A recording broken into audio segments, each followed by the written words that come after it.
And we're back onto the schools class and thinking about these water gauges again.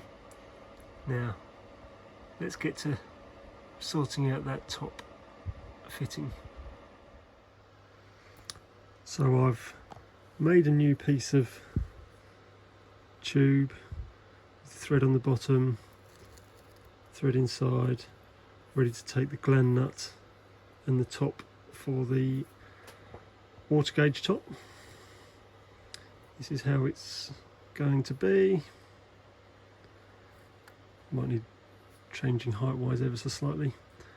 There's just a bent piece of wire that's pushing the two pieces together to hold it while I silver solder it, and then the hole will be drilled through afterwards. So I'll flux it up. As a side note, I keep my flux in one of these little jars. I haven't used that for a little while and it's still just right for silver soldering. Once you seal it shut, air stays out and it doesn't dry out. So we'll have a look at it in a minute. And there we have it. I used this silver solder wire, fine stuff, small torch, and there it is.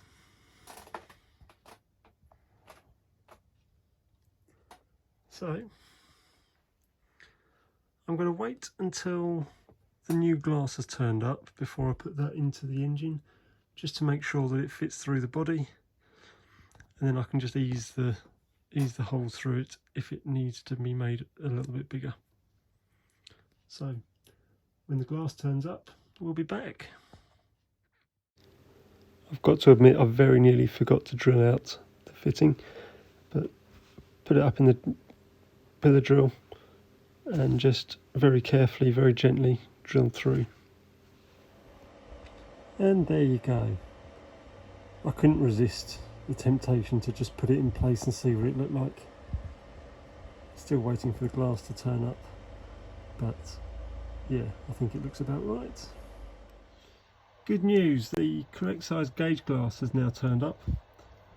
To try and make sure that it all goes right first time and I don't have any troubles, first glass doesn't break, all those sorts of things, just to make sure that doesn't happen, I've got two pieces, because Sod's Law says if I only got one it would break and I wouldn't have enough.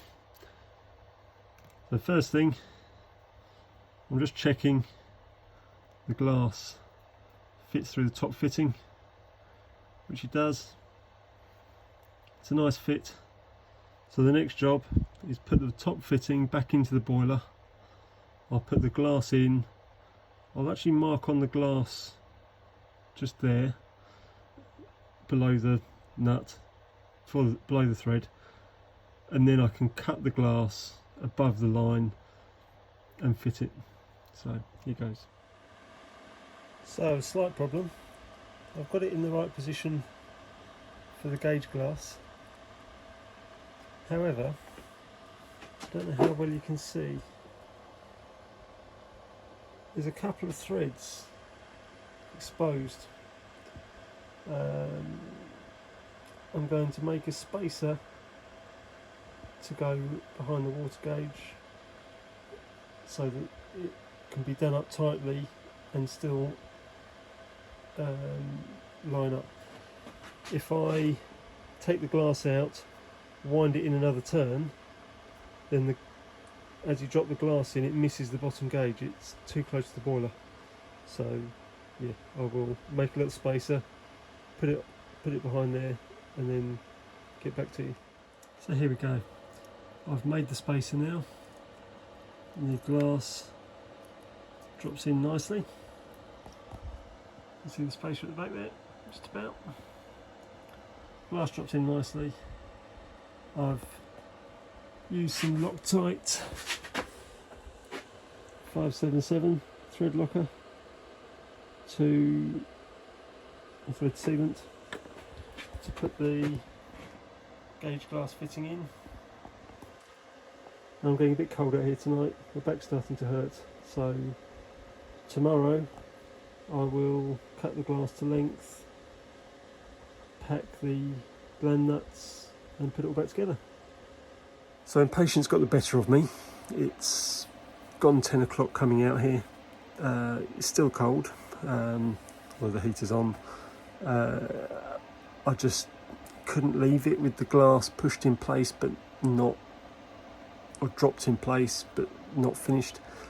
So I'm back out here and I will get these glasses packed. So let's talk about cutting the glass, I suppose. First step. Now the glass is in place. I've put a black mark with a marker pen on the glass so that when I pull it out I can see where the bottom fitting is, bottom of the fitting is. And I can cut just above that to get it to length. I used to cut these glasses by scratching a line round with a file and then breaking it over something. But I was given one of these for Christmas last year, the year before now actually. I don't know how well you can see. I'm just going to scratch the line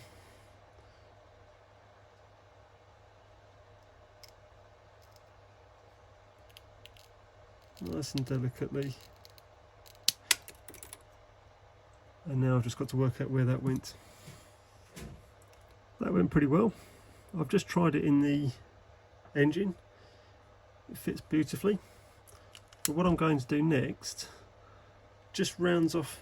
We've got sharp edges all around here and a jagged edge where it's snapped.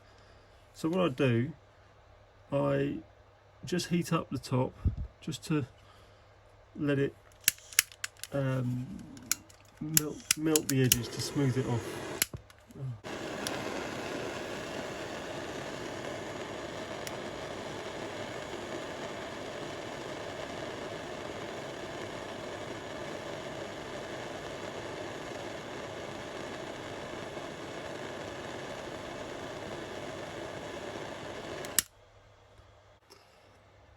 So there it is, the two sides of the cut. This one on the right, you can just see that the edges are all rounded off, whereas this one has got sharp edges, all a bit jagged, and that can cause a cracked glass in the future, whereas the rounded edges are less likely to create a cracked glass. And I've just done both ends to even it up. As you might have guessed, impatience got the better of me. And there it is, in, packed, nipped. You don't tighten them right up at this stage. We pump it up first and then just tighten them if it leaks. So this pipe will need to go back on because there's no isolation from the steam valve takeoff here.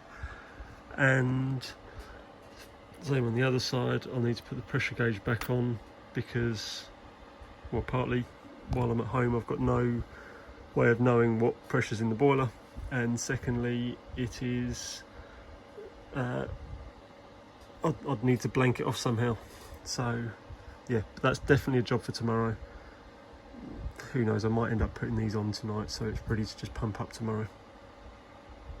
But for now, enjoy, I will let you know what happens. And there we go, all connected up, ready to have the tender reconnected and pump it up.